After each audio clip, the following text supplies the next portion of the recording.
Yep. So I just sent you a text. Okay.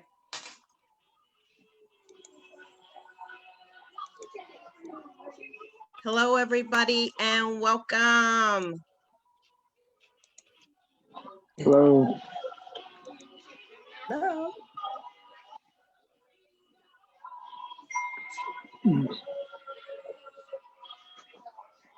Thank you guys for tuning in. We are on Facebook Live today with our final series aim to of empower, encourage, inspire pandemic, buying a all home that listen. during a So welcome pandemic. to our show, Coffee Conversations with Sandy and Friends. And so we do want to thank you for tuning in with us. Welcome to Coffee Conversations with Sandy and Friends, a weekly talking segment with invited guests, best-selling authors, international speakers, coaches, and business leaders. A collective conversation aimed to empower, encourage, inspire all that listen. So welcome to our show, Coffee Conversations with Sandy and Friends. Thank you all so much for tuning in, and thank you, our audience. You have been so faithful throughout this series of 3 weeks of watching our series of, let me stop sharing my screen here, of buying a home during the pandemic. All of you that know me know that this is a new area for me, but we have made it through. And thanks to our Lord and our Savior for bringing us through a month of, starting our new year. And it was placed on our heart. So welcome to Buying a Home During a Pandemic. I am Sandy Sanders, the host and founder of Coffee Conversation with Sandy and Friends.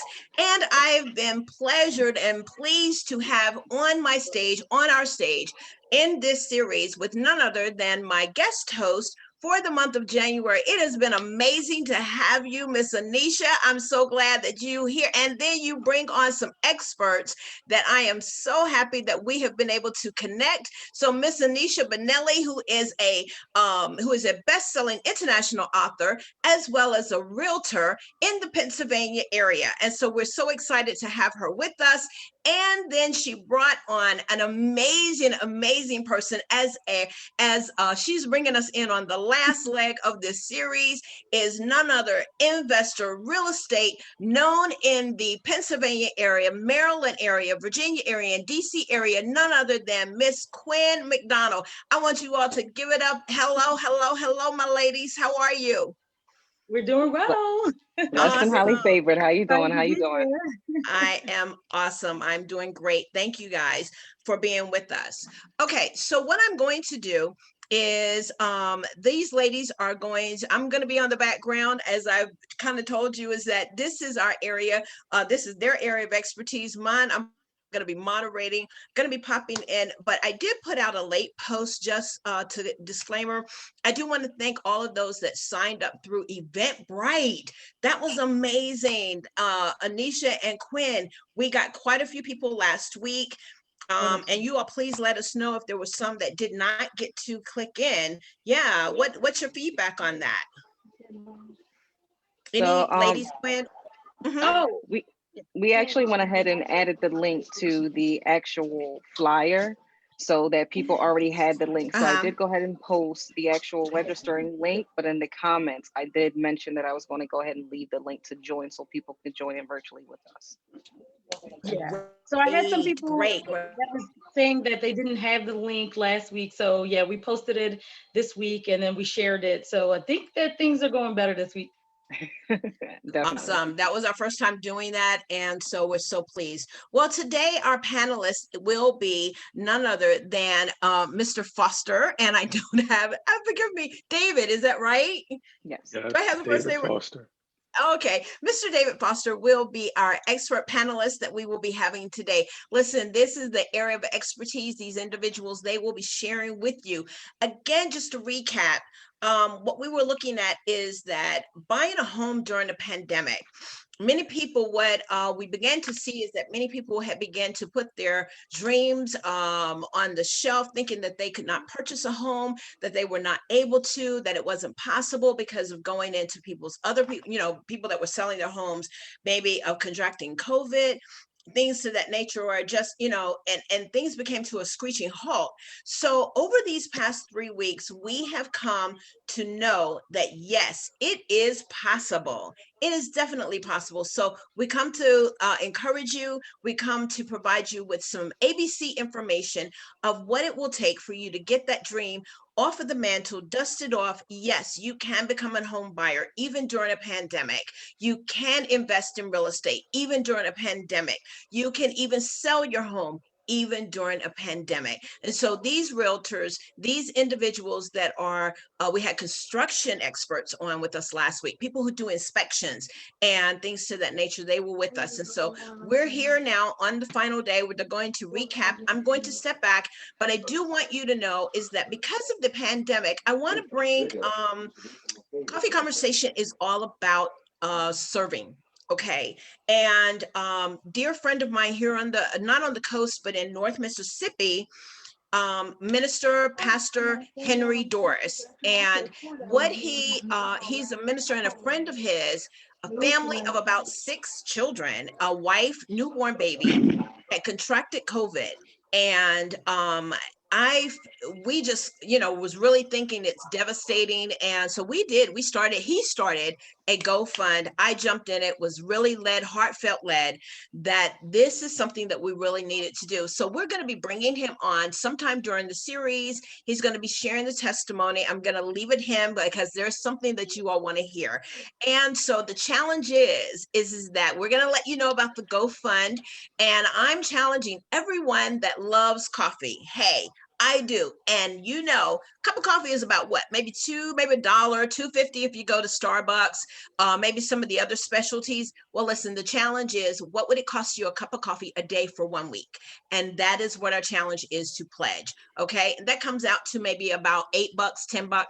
Okay. And to help this family, if just for gas bill, food, anything like that, that's the monies are going toward them. So we'll talk about that. We'll put it in the feed. I'm going to get on Facebook. Ladies, Tanisha and Quinn, I'm going to leave it on to you. We're going to bring Mr. Foster on. And those that registered, I do want to recognize there's a gentleman, and y'all forgive me, I need to put my glasses on, but the gentleman that's in front of us with his telephone number 601-319-0208, I believe that is our person. Oh my goodness. That is the gentleman who we're talking about. Yes. And the Lord has sent him home, you all. He is healed. He was in ICU. And we're going to be bringing on, yes, there he is, Minister Henry Dorsey. So we're going to be bringing them on shortly. We don't want to keep the man to God.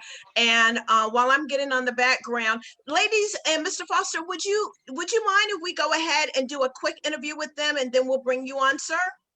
Absolutely. Absolutely. Minister Henry, how are you, sir?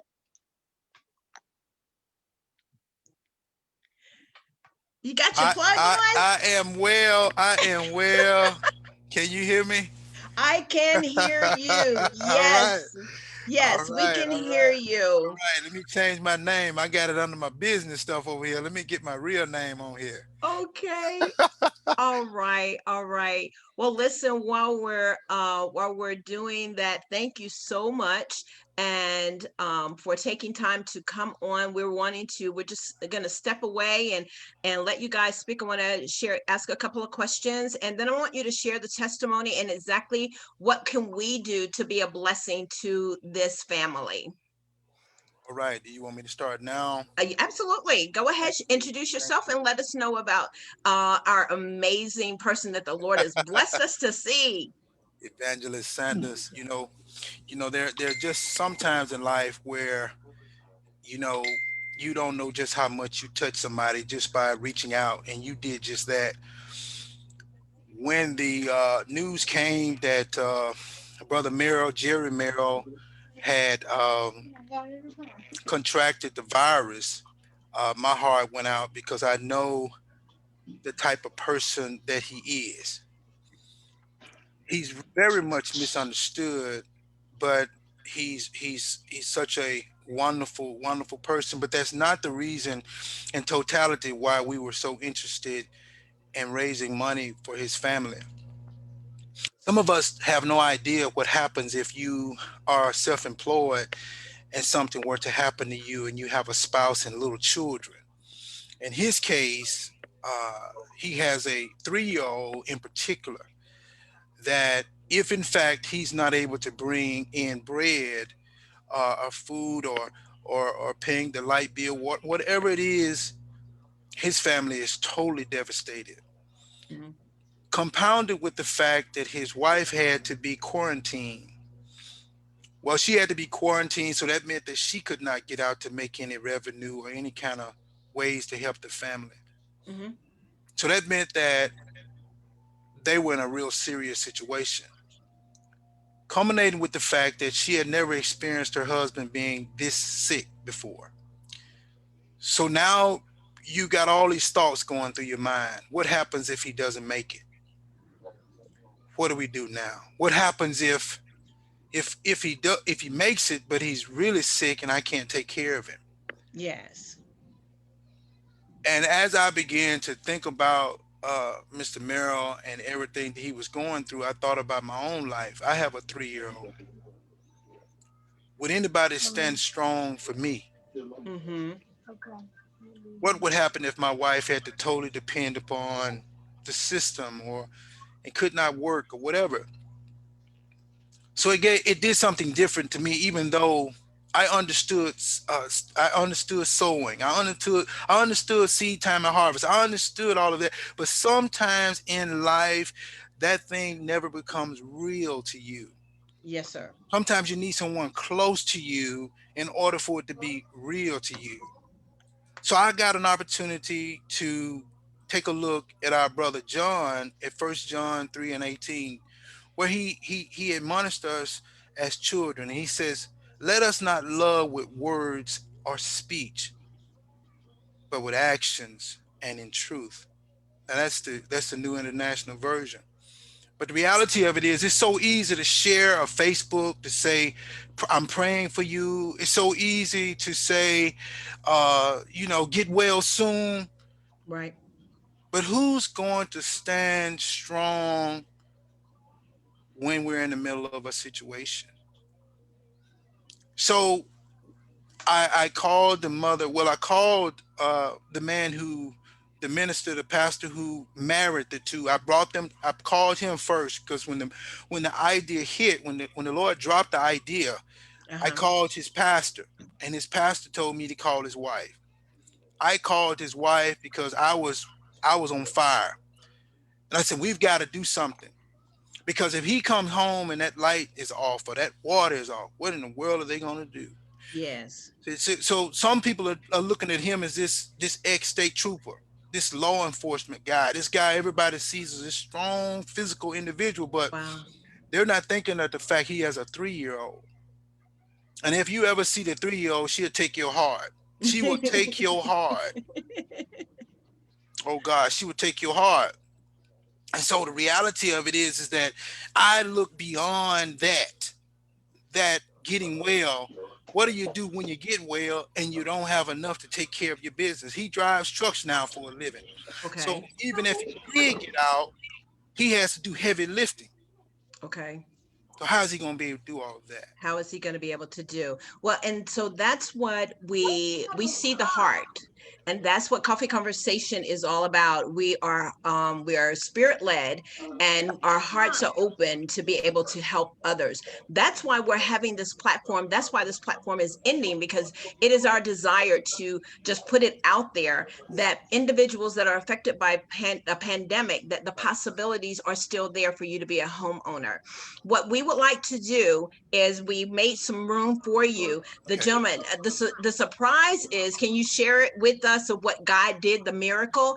And just a few days ago, he was in ICU. And look, Yes. we're finding this gentleman in his home now. Yeah.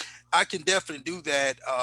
When it all happened, he stopped by my house last Friday night, Uh-huh. and Saturday morning he was in the hospital, rushed into the ICU. This Wow. was just last week. Prayers bombarded the heavens. Yes. Warriors began to pray.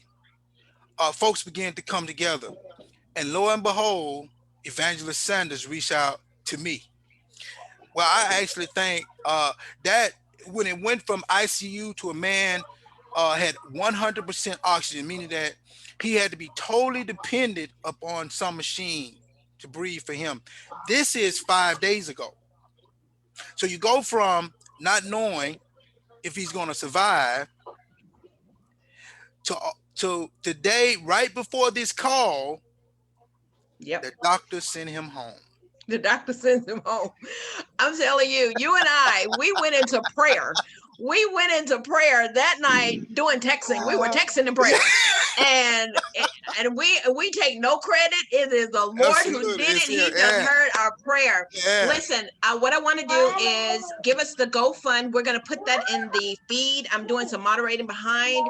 Okay. We just wanted to just say, God bless you. You are an example. This video, I am recording it. It is on live. So can you quickly share with us how they can go to your Facebook page? And is that where they will find the GoFundMe? I have it on my page as well.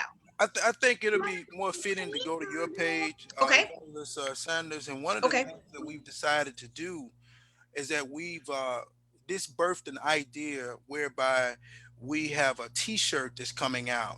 Okay. And we're going to offer that shirt, and that shirt actually says, in essence, love indeed by showing love with deeds. And it's an actual shirt with 1 John 3:18 on it as a reference.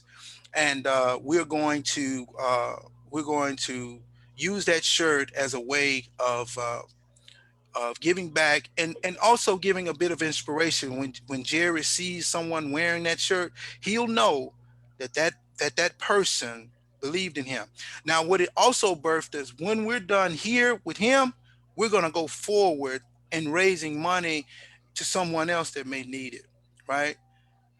So, and today, the Lord placed on my heart that in this particular, what we're going to do with this right now, 10% of that, we're going to sow into the ministry of Sandy Sanders, right? We're going to sow 10%. We're going to sow the 10% into her ministry. And she didn't know that was going to happen, but the Lord placed it heavy that we needed to tithe into her, right? So we're gonna support him, but we're gonna tithe into her. How about that? All right.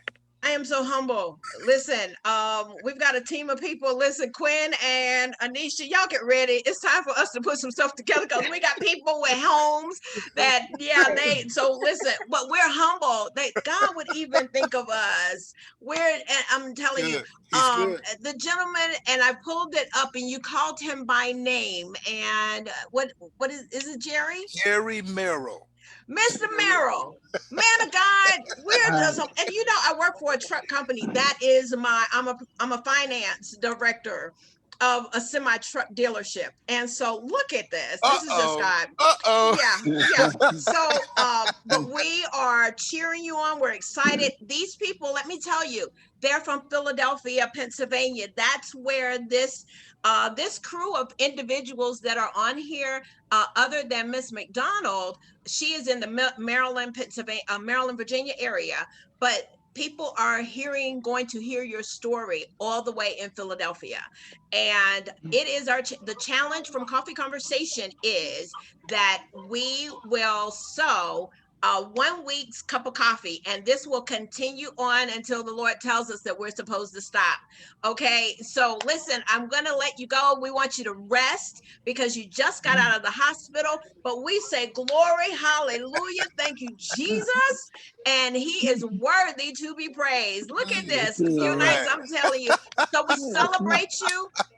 Minister Doris, thank you so much. He's got the thumbs up. You better go ahead, man of God.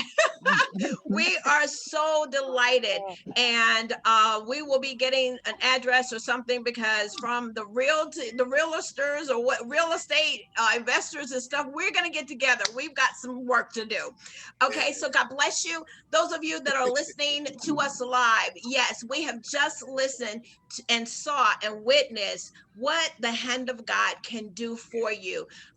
Minister Doris is up in the North Mississippi area, and many of you that know him out of the state of Mississippi and beyond has had the heart of God, and yes, put a mission out there. So he will be sharing more about the t-shirt and what I am commissioned to do. The Lord here is just putting on my heart that we're going to bombard GoFund, okay? And we're going to get the word out. I don't care if it's 2 cups of coffee, 1 cup of coffee, a whole month, a big bag that you can donate the price of a big bag that you go in Walmart and you say, oh, wait a minute, I'm going to put it out in the atmosphere. I'm supposed to be going to GoFund, and I'm going to, what I would pay for a bag, yeah, I like popcorn, obviously, a cup of coffee or a bag of coffee, I'm going to sow it for this man, so he does not have to be concerned about the lights remaining on or food for his baby, food for his wife. Listen, we're just humbled and glad to be a part of the mission. Excuse me. All right, so thank you very much. Get some rest, sir. We'll be back in touch with you and your family. You're saying something to us? Thank you so much. You're welcome. Thank you, Mr. Henry. Welcome, sir. I didn't realize that it meant so much to have friends to be there for you when you're in time of need. Me not knowing, being able to breathe on my own. And like you said, Saturday night or Friday night, I think it was, we was talking. And Saturday, I'm in the hospital on a ventilator, on an oxygen machine, just trying to get another preacher to say, Lord, help me. And I'm thinking about my babies and my wife. And I'm like, Lord, I thank you. I thank you for letting me meet Mr. Henry 10 and a half years ago when I was a trooper. And people, like you said, not knowing the real story, but from that day forward to now, man, me and Mr. Henry been very close. And I want to thank you so much, Mr. Henry, for helping and let my wife feel as though she wasn't alone. When I was down and I couldn't talk, couldn't function. You know, she made her feel real special, knowing that she wasn't the same by herself. And thank you, sir. Oh, bless you. Thank you, Lord. Bless you. And thank you for all that y'all have said and all your prayers and wishes. Man, I'm so grateful to knowing and realize how much it is or what it means for just to have a little oxygen in your lungs, man. It makes a world of difference. Like the more I was trying to say, Lord, the tighter my lungs were getting, and I'm talking about I felt like I was close. And they kept telling me, just breathe, Shmurry, you gotta breathe. And your mind trying to tell you to breathe. But the more your mind tell you to breathe, and the more the shortness of your breath. It was very scary. It was very scary. So again, I say thank y'all. And I'm getting out of breath, but I thank y'all for all you're doing. Yes, sir. My family greatly appreciate it. Yeah. Absolutely. Thank you. Absolutely. You're so welcome. That's what they say. Am I my brother's keeper? Am I my sister's keeper? And so we're just so humbled and grateful to be a part of it and seeing what the hand of God will do. Listen, we're going to let you go and you get some rest, sir. We'll keep post on knowing your progress, and we'll continue to pray your strength. Minister Henry, I'll be in touch with you. Okay, sir? Yes. Bless you. Bless Thank you all. Thank Thank you. you. All right. Bye-bye. You are so welcome. At this time, we are going to turn it over to our co-host, none other than Miss Anesha Bonelli and Mr. Quinn McDonald. Miss Quinn McDonald, excuse me, because I was about to say Mr. Foster. All of that was blending in together. Our panelist of buying a home during a pandemic. And so we are seeing the benefits. And ladies, I'm going to let you take over, and I'm going to be doing some moderating. Bless you, and you guys have a great show. I'll be back toward the end, okay? All right. Thank you so much. Well, thank you for that wonderful introduction. And wow, what a powerful way to begin any segment. Definitely, if you guys, as Miss Sandy said, if you can go ahead and just sow that seed for this gentleman and his family and his recovery, please do so. As she mentioned, the GoFundMe link will be inside of the comments. Please, please, please go ahead and support this gentleman. Want to go ahead and had to wipe my little tears away. Gotta get back on Oh, track here. So right. Well, we're in a we pandemic, are so it makes sense. It's relevant. absolutely Right. we are continuing our last day of our 3-week series. The first week we actually talked about a traditional home buy. So yes, can you purchase during a pandemic? Absolutely. The mortgage rates are at an all-time low. Some lenders are saying the lowest they have ever seen. So if you are looking to buy, definitely do so. Last week was the segment on investing, as well as vetting out good contractors. And now today, we actually have both Mr. Foster and Miss McDonald, who both have experience with foreclosures. I'm gonna go ahead and I'm gonna introduce Miss Quinn herself, and then I'm gonna allow her to take it over from here. I'm kind of multitasking, guys, so please bear with me, but I called in my reinforcements, Miss McDonald, so she got my back. All right. Appreciate you, girl. Quinn is a realtor and a business natural. Inspired by her family's real estate business, Quinn obtained her first real estate license and launched her career over 15 years ago. Immediately after launching her real estate business, she began listing and selling real estate by providing strategic services to clients. Quinn is a graduate of Penn University, where she has received a Bachelor's of Science in Human Development and Family Studies and a Master's in Business Administration. Her experience, negotiation skills, and specialized knowledge of real estate, human resources, individuals, families, and business empowers her to successfully achieve and surpass their real estate business goals. Just be mindful that Ms. McDonald, she is not only licensed in PA, but as well as Maryland, DC, and VA, as well as myself. I'm actually licensed in Pennsylvania as well. So it doesn't matter which one of us you decide to reach out to, she can probably represent the buyer, and I got the seller for. I welcome you. Welcome you on, Ms. McDonald. I'm gonna allow you to go ahead and take the lead.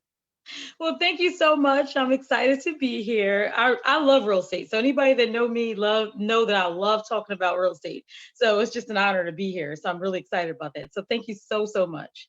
And yeah, so David, I want to welcome you to the show. And I want to go ahead and give a little bit of information about David before we get started with our conversation. Okay, so David Foster, since 2006, David Foster has guided buyers, sellers, and investors across the host of transactions in the Delaware Valley. Representing Integrity Real Estate of Philadelphia, David is both a native of the city and licensed realtor in the states of Pennsylvania and Delaware. From a young age, David realized real estate was his calling and has spent many years honoring and honing in on his craft as a full-time agent. That's so cool. I love other agents. All right. And let's see here. Okay, over time, David has honored and honed in incredible tenacity, patience, and negotiation skills in order to get a deal done. Complemented by his interest in computer science, marketing, and videography, David's experience, track record, and marketing has allowed David to become an adept in managing short sales. He'd become adept at managing short sales as well as foreclosure and distress transactions. So those are the toughest transactions. So I commend you for that, David. And then David has represented both buyers and sellers in such transactions, which requires high amounts of experience, sensitivity, and market knowledge. Whether you are a seller or who may be in need of selling your home or in such circumstances or an area of interested buyers, David can service you in those areas as well. Welcome, David. Welcome. Hello, everyone. Well, welcome to the show. So David, why don't you just give us maybe a little bit more insight into your background and, what draws you to the foreclosure short sale realm? When I first got into the business, I was new. I really did not know what I was doing. A friend of mine wanted to sell their property. It was a short sale, and I just jumped head in. I was able to save the house for foreclosure and sell the property. And not only that, help them with relocation funds so they can move on to their next property and take care of their credit by selling the property. Okay. So you work in both realms, right? You work in the short sale, which is before it gets to foreclosure, and you also work in the foreclosure realm, correct? I work in short sales, REOs, bank-owned foreclosures. I tell people I work in the whole spectrum of it. If you buy a house, you don't pay it. I've had to eject people and sell a house for the bank and then get a new buyer in there, just one whole circle. Okay, so let's start out because some of our audience members may not be familiar with the difference between a short sale and a foreclosure. I know I work with people and they're just like, oh, what's the difference? And you have to explain it out. So I think it's really helpful to define, like, what is a short sale? What does that mean? And then what is a foreclosure and what does that mean in terms of the process? Okay, let's start with the short sale. The short sale is what's called a pre-foreclosure. You as the owner, you still own the property. You may be 3, 6, 9 months. I have 5 years people haven't paid a mortgage where they finally said we're ready to sell our home. Well, you have to list a property with a realtor, me, you, or Anesha.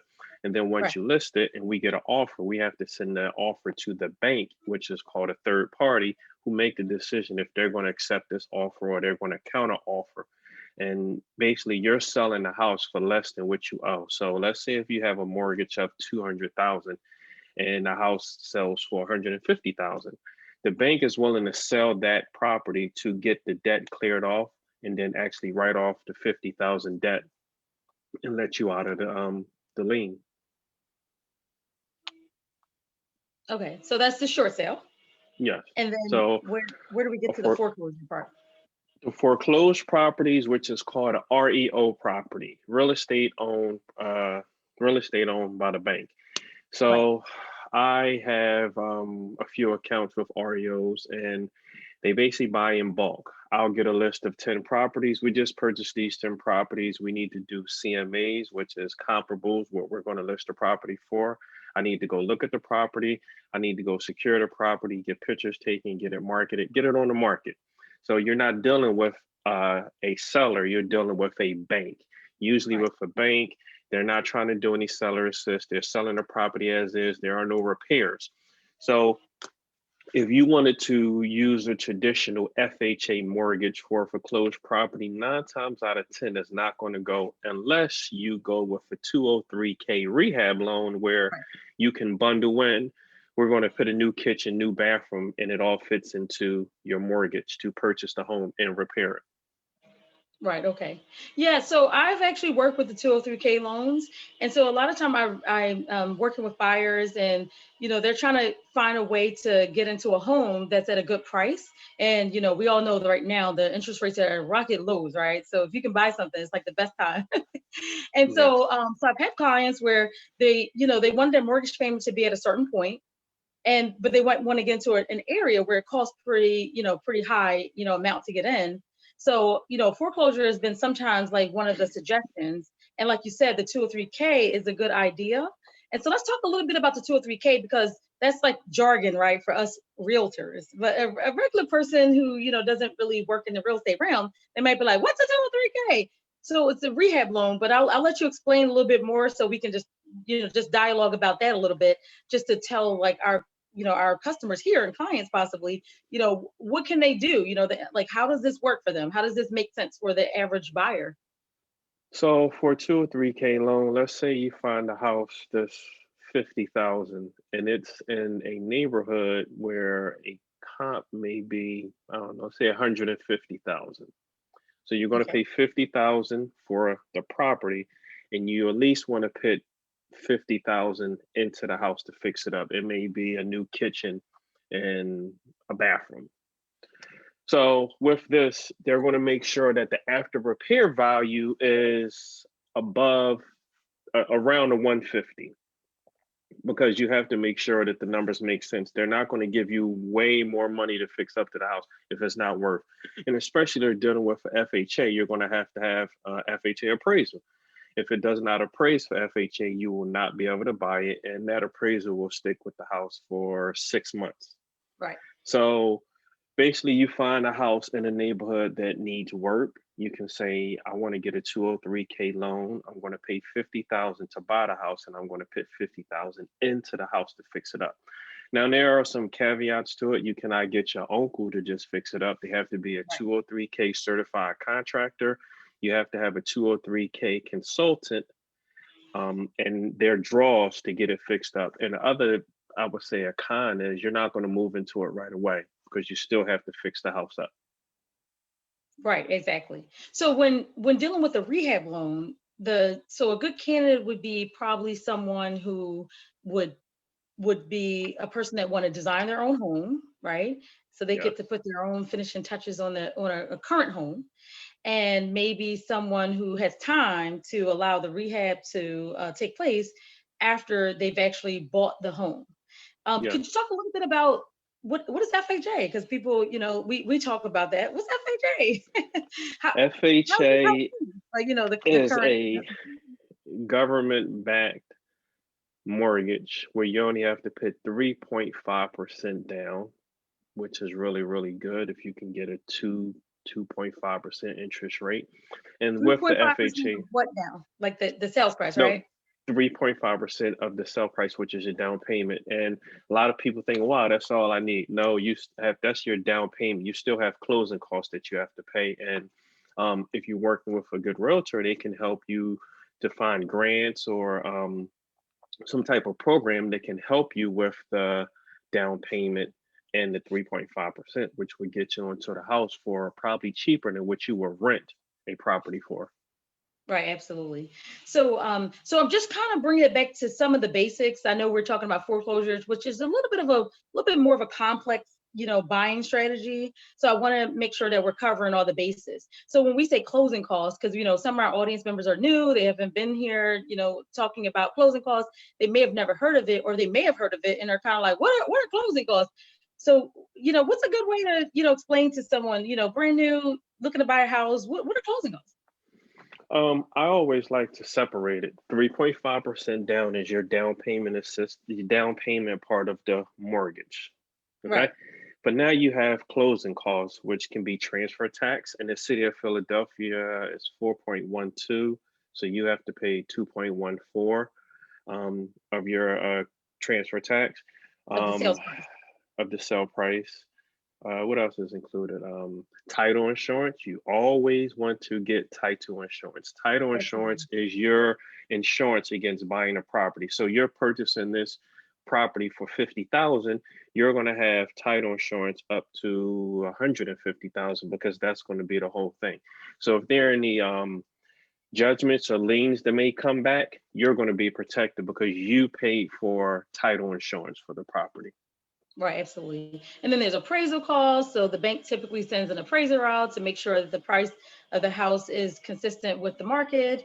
There's going to be a credit that they charge a credit, checking your credit and those kind of things. And then there's a series of other costs that your realtor can go into. But we just want to give you an idea of when we say closing costs, what are we talking about? There's a cost to purchasing a home. And so that's what we're talking about. And so closing costs, we got the down payment. Okay, so we're good there. And then if we do the 203K, which is a rehab loan under the FHA, which is what we explained out, that's a program. So just recapping, that you can use to borrow money for some of your rehab costs that you might want to do. So you might have a kitchen where you're like, ooh, I don't like this kitchen, or you don't like the bathroom, and you want to design the bathroom. So you can maybe get the house for a lower price, and then you can go ahead and finance the cost of those repairs that you want to do. So it's a complex strategy, but it's not too hard when you have the right realtor, right? Absolutely, that's the key. Right, exactly. So we're coupling things. Okay, so what are some of the challenges that you face when helping clients to do short sales on the seller side versus the buyer side? Like, what are the challenges that you've run into? I think the hugest challenge is having a conversation. It's kind of embarrassing to have to sit down and let someone know that I haven't paid my mortgage for the last 3, 6, 9 months. But what I always try to tell people is that having a conversation is one, for hiring a professional to help you get past this, because it's not the end of the world. You're not going to die. You just have to get over this hurdle in life that, is a pandemic. I have a lot of people who've come to me saying, hey, how can I help? My first line of defense is always, okay, do you want to save your house? Let's try to save it. Are there any programs available to help you? I always tell the first line of defense is, do not hide from the bank. Call the bank, have a conversation. If you lost your job, tell the bank. When will you get unemployment? When can you get another check? Communicate with them. Because what I find is the Bank don't want to sell your house. They want you to stay in it because they're in the business of making money, not owning real estate, which is a huge misconception is they want to take my house. No, they do not want your house. They want money more than your house. So the first line of defense is call the bank. Once you call the bank, then we can say, let's go to the second stage would be what local programs are available in your city, state, wherever you live at that can help you save your house and keep you and your family in the house. Right. And then Absolutely. third is, okay, I can't do this anymore. I don't want to do it anymore. I want to sell it. And then that's when I can step in and facilitate the transaction.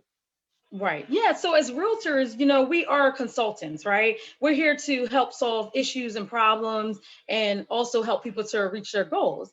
So what I'm hearing you say is if you're a seller and you're in trouble with your mortgage, the biggest thing you can do is to reach out and communicate. So that's a nice tip there. So if you're a seller right now and you could be going through this right now, right? We're in a pandemic. It's a little hard. You could have lost your job and, you're trying to figure out what do you do, right? You're getting messages, you're getting calls, you don't know what to do. So the first thing to do is to call the bank to communicate, let them know what's going on. And most likely they're going to try to work with you. Now, let's just say that, you're at a place where you haven't made payments and now you don't know what to do. You can reach out to a realtor like David, myself, Anesha, and, get some consultation so we can help you out because we know some avenues you might be able to take to save your home. So the goal of a realtor is not to, come in and try to sell your house. It's not the first thing we're trying to do. We're trying to solve and help you, to solve your problem. So whatever that problem is, right? And so, so let's say, like David said, we go beyond that.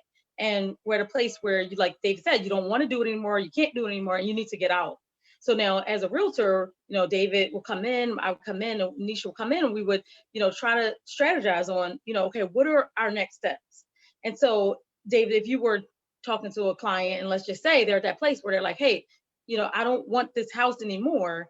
What are next steps that like a person that's a seller can do? And then as a buyer from the buyer side, what's your take on, I'm coming to steal someone's home? Because a lot of times you hear that, I've talked to people in the industry and or just people in general, and they're like, oh, it's not a good thing. You're just kind of like taking somebody's house. What are your thoughts on that? Well, I don't look at it as taking someone's house, as actually taking care of your business at the time so you can move forward. So for example, if I have a client to say, you know what, I want to sell my house, I'm going to explain to them the whole process. Okay, we're going to list your house for sale. I'm going to put it up on the market. Once we get an offer, then I'm going to take that offer, which if you want to sign it is your option because you have the say so before I even show it to the bank. Once we get an offer signed, then I have to take it to the bank. The bank is going to do what's called an appraisal. They're going to appraise your house in an as-is condition and see what we can sell it for. So once they come back and they give us that number, I can go back to Mr. Buyer and say, hey, they're not going to accept your offer for 70. They want 100,000. Are you willing to move forward? The buyer can say, no, I don't want to move forward. And then I know what the price the bank wants and what we're going to clear up. And one of the good things that I can say about short sales is when I usually deal with short sales, you have the mortgage. In Philadelphia, you have a gas bill that's liened, you have a water bill that's liened, and it all has to be paid. I've had it where I had to pay an American Express bill in order to clear the sale to make it go forward. So think about it this way. You're getting rid of the biggest debt you ever had. You're getting your gas bill paid, your water bill, and a credit card bill that was liened against the property, all cleared up.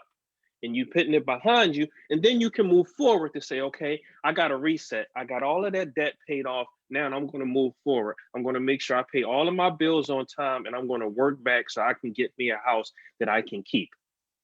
Right, absolutely. Okay, so now flipping from the seller side, because when we talk about buying, we have to also consider sellers because sometimes a seller is a buyer, right? So we're talking both sides of the market. Okay, now let's flip to the buyer side. So I'm a buyer. I've heard foreclosures are cool deal. What are the pros of me looking for a foreclosure versus a regular house? I mean, what can I get out of that? So the pro is you can probably buy a property for under market value. I'll give you an example. I just had a property that was worth $250,000. It Okay. was a short sale. I facilitated the whole deal. I had a buyer call me and say, "Hey, I'm interested in buying your short sale." I explained to him everything that was going on. This was a tough one because it was an estate. Not only wasn't it a estate, it was, let's just say it was squatters in the house, okay? So it Okay. was an estate with squatters. So I explained to him the process. He said, I never did a short sale, but the way you explained to it, you seem very knowledgeable. I want to move forward. We moved forward with the property. It was a cash deal. He said the reason why I came to you because I was going to purchase a house around the corner that was 275, 250, but I kept looking at your listing. I said, okay. I explained to him what we need to do. Everything went through. He purchased the property.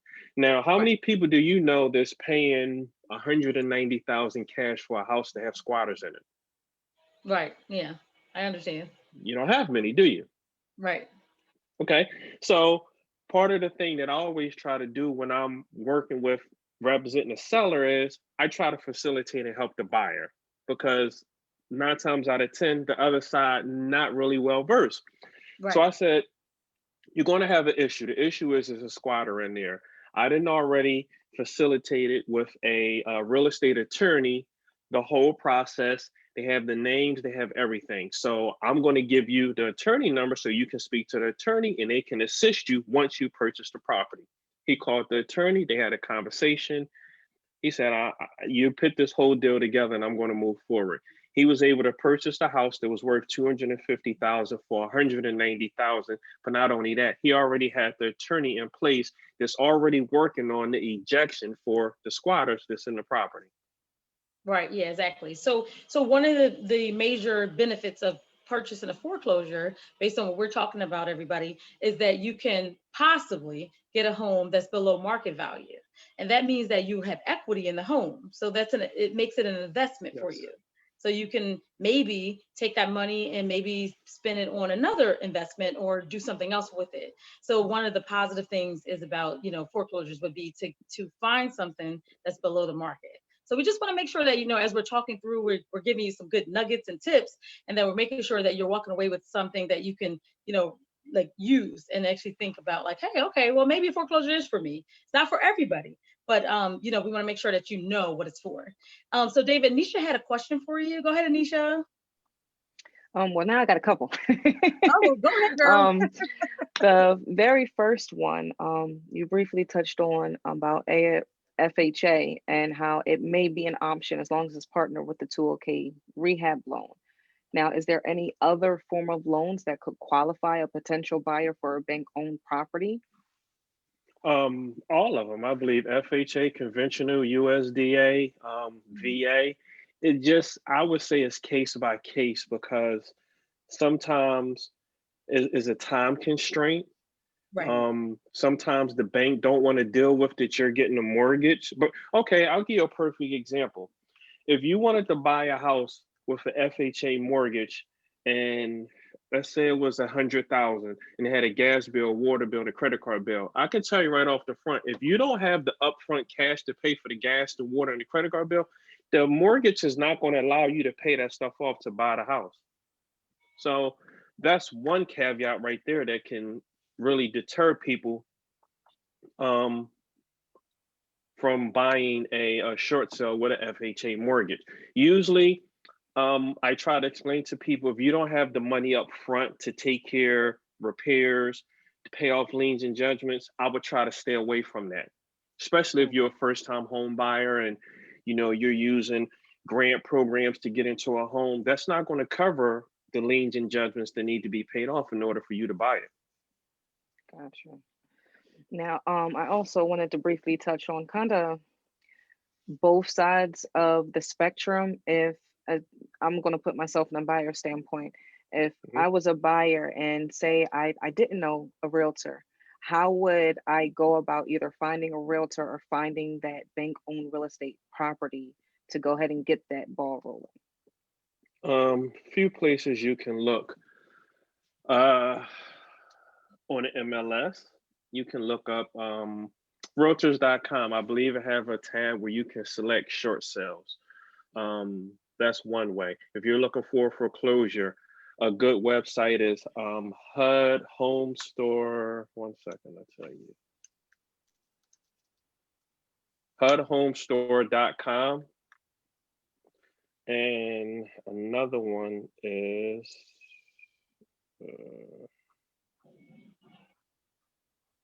so I'm going to say they should just call one of us and we'll direct them to where they need to go. Yeah.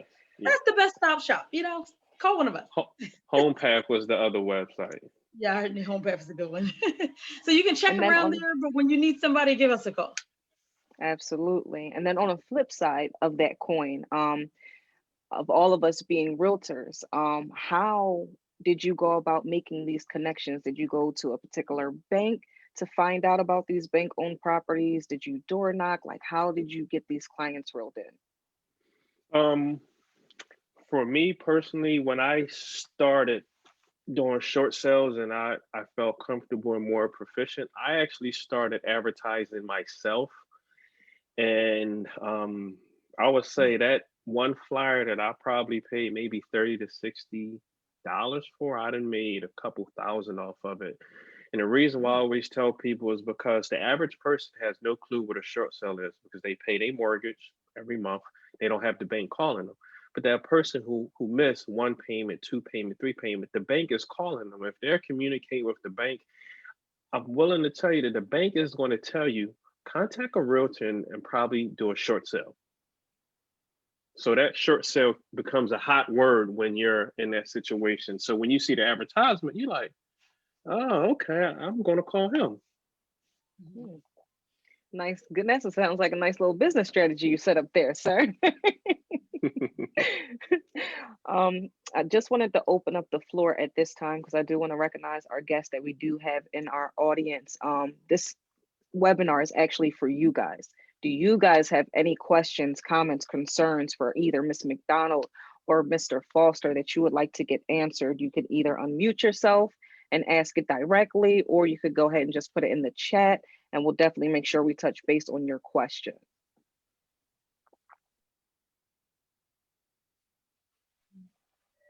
Hi, how are you? I had a question. I'm sorry, I'm going back a little bit, but I had a question about the title insurance that you guys touched on very briefly. He said this will be part of the closing fees. Is that a certain, like he said, it was a certain percentage? So if there's a lien, if the liens is more than what you pay for the title insurance, are you, because you paid the title insurance, are you just not responsible for it, or would you still have to pay the difference if the title insurance was less than what the liens cost? So what happens is it's like a simultaneous process. So what they're going to do is they're going to do a title search just to find out if there are any liens on the property. Oh, okay. And you're not responsible as a buyer to pay any of the liens. You can decide if you want to pay the liens, but you want to do the title search so you can figure out if there are any liens. And there aren't always liens on a property. I just closed on a property with a client, and there weren't any liens. We were able to close without, dealing with liens. So it really depends on the specific property and that owner's issue. So they might just be behind on their mortgage and they do not have liens. Or it could be a complex situation where they have a lot of liens and you have to figure it out. But as a buyer, you're not responsible for it. You can choose if you want to move forward after you get the information. So doing a title search is your due diligence. That's what you're doing. You're doing your due diligence in the beginning. Okay. All right. Thank you so much. Oh, yeah, you're very welcome. Yeah, that was a great question. Title insurance, that's pretty deep. Please, anyone who's buying a property, I don't care if it's 1,000, 2,000, 3,000, try to get title insurance. I've dealt with so many people that supposedly bought a bunch of properties for really cheap, and when it comes time to sell it, there's a slew of liens and judgments that I need to try to clear up in order to convey the property to the new buyer. Right, absolutely. So that's just like buying one-on-one. You want to, have title insurance. And if you're working with a realtor that's reputable, they're going to recommend that you're going to get a title search. And so that's just part of your normal buying process. Any other questions? That was a really great one. I have a question. This is Donna. This is either for Quinn or David. As a first-time home buyer, and say you're going through like the FHA loan process, how does that process work if you're trying to go through like a short sale and purchase a home? David, did you want to answer that question? It really depends on the condition of the property. Sometimes I've done short sales where the house was in perfect condition and we can, do the deal. A lot of times, if you think about it, if a person is having financial challenges, if they haven't paid their mortgage and the gas and the water, 9 times out of 10, the house is, not in good condition. So that's where the problem come where, well, let's pass FHA. Will a bank accept it? Do you need seller assist, like the seller helping you buy the property? Time constraints. Do we have to wait for a grant to come through? Things like that. There's a lot of variables that come into play when trying to use an FHA mortgage to buy a short sale. And one of the biggest hurdles is, like I talked about, the liens and judgments. 9 times out of 10, when I do a short sale, there's always some type of liens and judgment that I need to clear.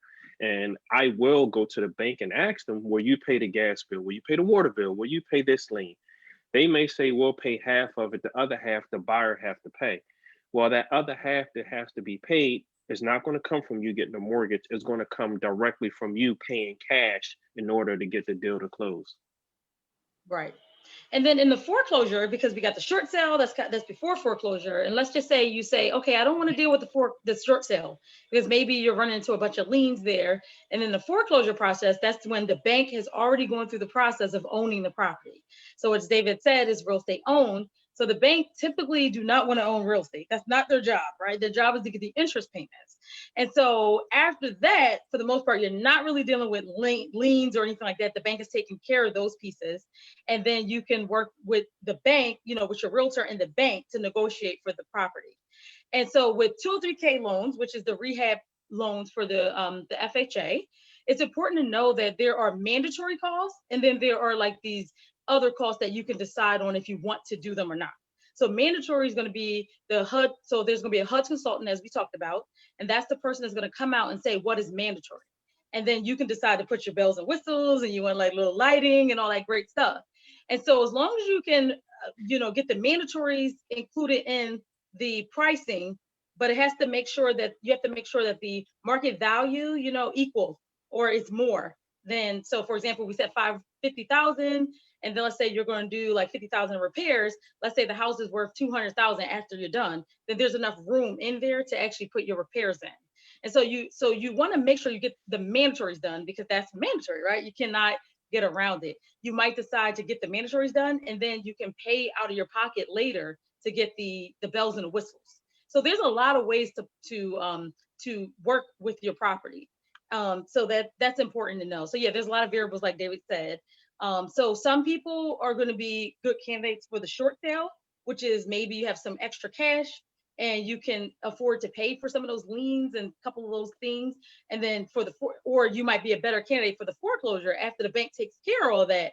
And then you work with the bank to just get the property at the price that you can get it at. So there's a lot of options here. It just all depends on you and your current situation and what makes sense about foreclosures or short sales, because there's a little bit of a difference in where you are in the process. Would you agree, David? Yep, I absolutely agree. Most of my short sales is purchased by investors, right, or someone who may have a conventional mortgage and have money saved up where if they have to pay the liens and judgment, they understand and they're willing to move forward with it. Right, absolutely. So a standard buyer may not do a short sale, or you might. It just depends on how much you have in the bank and if you're willing to go through that process. Or do you want to go through the foreclosure? And like David said, we're negotiating with a bank. So it's not a regular person on the other end. So sometimes there can be a little bit of challenge with negotiating with a bank versus negotiating with a person. But there's pros and cons on both sides, and we can talk about that in a little bit later if you guys want to. So any other questions? I mean, these are great questions. I want to interject as I'm coming in. Miss Dawn, did we answer yours? I think you had one in the chat. Is there homeowners insurance that covers completely? Have you all discussed that? No, what was the question? The question is, okay, Ms. Dawn's question is there homeowners insurance that covers a completely destroyed house, like from a fire or a tornado? I know flood insurance is separate. And then another part of the question is, or do homeowners face a loss even with insurance? Okay, so David, do you want to talk about a little bit about homeowners insurance and what it typically covers and when, when it applies? Because it sounds like that's what she's asking. Yeah, so when it comes to homeowners insurance, what she say, complete? Dawn? Okay, yes, from a fire, yes. Tornado, I would actually check with your insurance provider. And also Right. when you speak to your insurance provider, ask them, is this a HO1, HO2, or HO3 policy? Also pay attention to your deductible, and flood insurance is very important. If you live in a flood zone and you have a mortgage, they're going to make sure that you have flood insurance, which is very, very expensive. And I'm glad you mentioned that, because we will have viewers that are here on the coast, and so we are affected by hurricanes and flood areas and flood zones. So I'm glad you pointed that out. We are getting close to wrapping up our time. What I do want to say is that with Dawn and Dyra and Danae Oliver, excuse me, we will send you, I am recording, and you will get a copy of the recording in case I wasn't able to do as much moderating as I would like to, because I couldn't keep up. You all are amazing. So we'll have an opportunity to go back and note. And so we want to provide all of the individuals that registered on Eventbrite. Thank you. You will be getting a copy of today's recording. With just the ABCs, we're very excited. We know that a lot of the things that the experts have shared with our audience is that these are the ABCs in the Philadelphia area.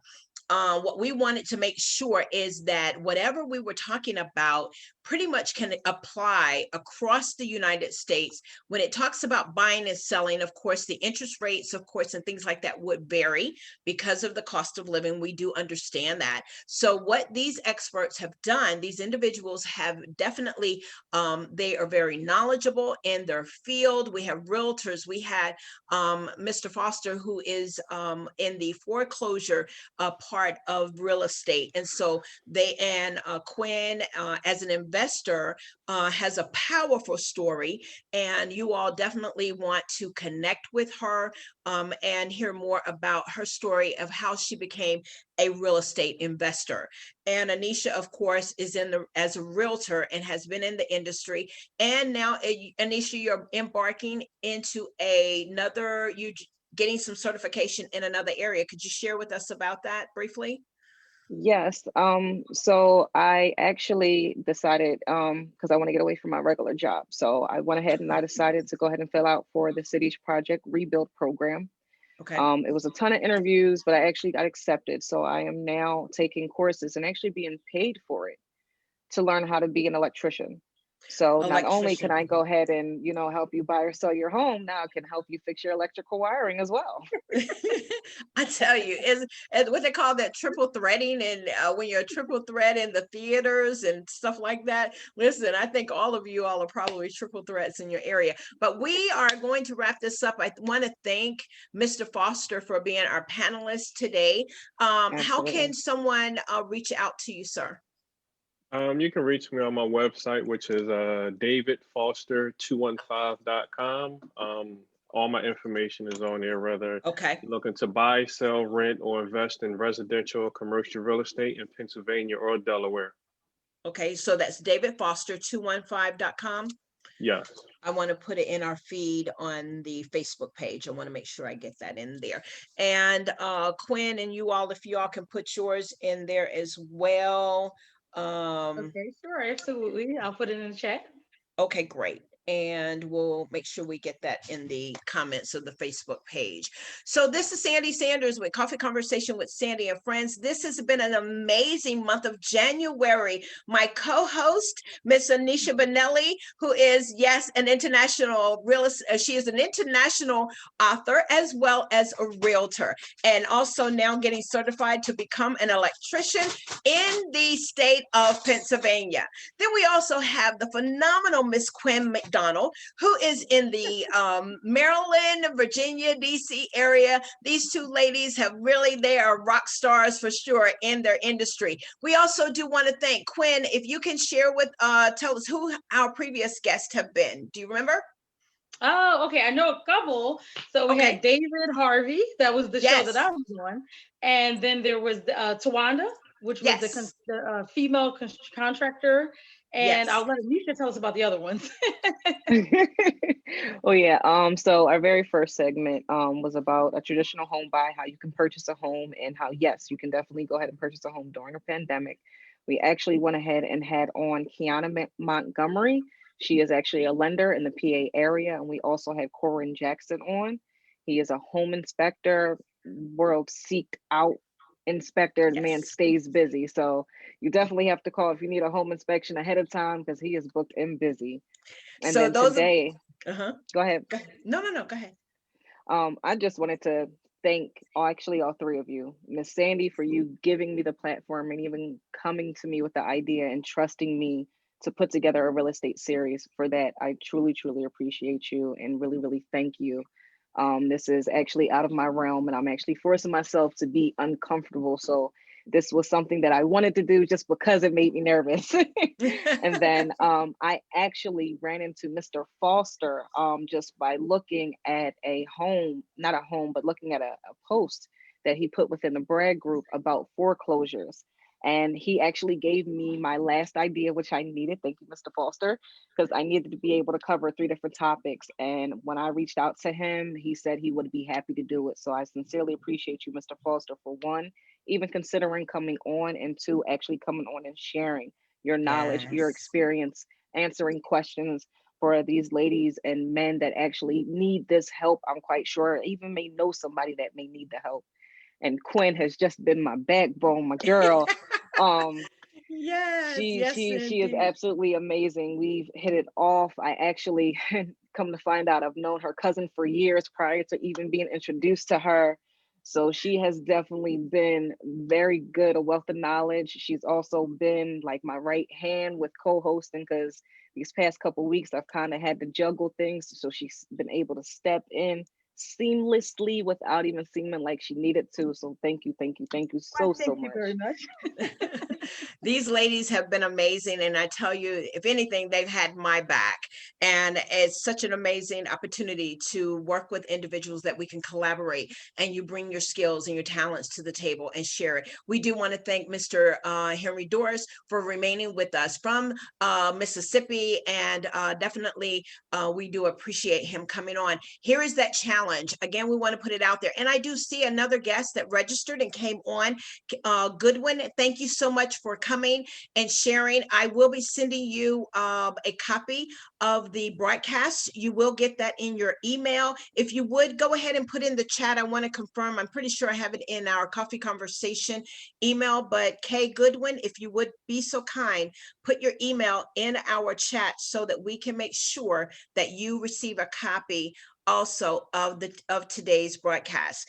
Again, this is Sandy Sanders. Coffee Conversation, what is it? It is a place to be empowered. It is a place for you to be inspired and to be accountable, to find accountability. And so as we end this series of buying a home during a pandemic, it has definitely proven that yes, you can purchase a home. Yes, you can take your dream off of the shelf, and you can look back into being a homeowner or being an investor, or as Mr. Foster has given us, just to be able to get the wheels turning again, possibly to save that home. Okay, so we thank you. Thank you for coming on and listening, and go back, and those of you that may be listening to the replay. Now, as we did say, there is a challenge for all of you that are listening now and listening later. I do want you to go on to GoFundMe, and I did put it in the chat. We do have, let me put it back out there. I don't see it here now. but you will see that we are doing a challenge, a coffee challenge. And what is the coffee challenge? Is that you would help us to raise funds for a family in Mississippi that has been affected by COVID. It was a father who is in his former years was a highway patrolman, and now he is a truck driver, but he was diagnosed with COVID a week ago. He went from a Friday conversation to Saturday being put in ICU. And then here we come 2 hours before we went on broadcast. It was determined, yes, he is now at home, and we're very happy about that.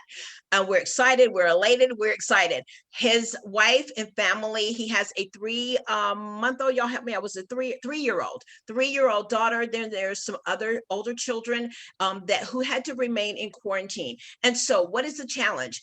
Whether it's 1 day of coffee that you spend, but listen, I'm gonna challenge you, take it up a little bit further. We want to, whatever it costs you to pay for 1 week of coffee, whether it's $10, $12, if you go to Starbucks or if you go to McDonald's, okay? Whichever, or you're in Walmart and you want to buy the bag of coffee, okay? We want you to go to the GoFund and pledge, okay? And it is on my page, which is Sandy Sanders, and you'll see it, Sandy Sanders, a coffee conversation with Sandy and friends. Listen, I know that you'll do it. We look forward to your support, and also keep them in prayer.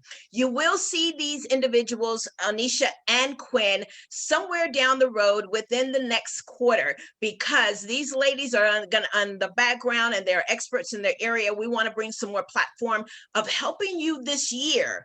The goal, and it just hit me, Anesha, that we want to find out that someone has actually purchased a home because they listened to this program, okay? You took your dreams off of the shelf. So we want to get some results behind this, okay? We just don't do it for anything. We're pulling for you. We're pushing for you. So until we talk again, this is Sandy Sanders. It has been a pleasure to talk with you. You guys, you know that I love you. And listen, take care, and God bless you.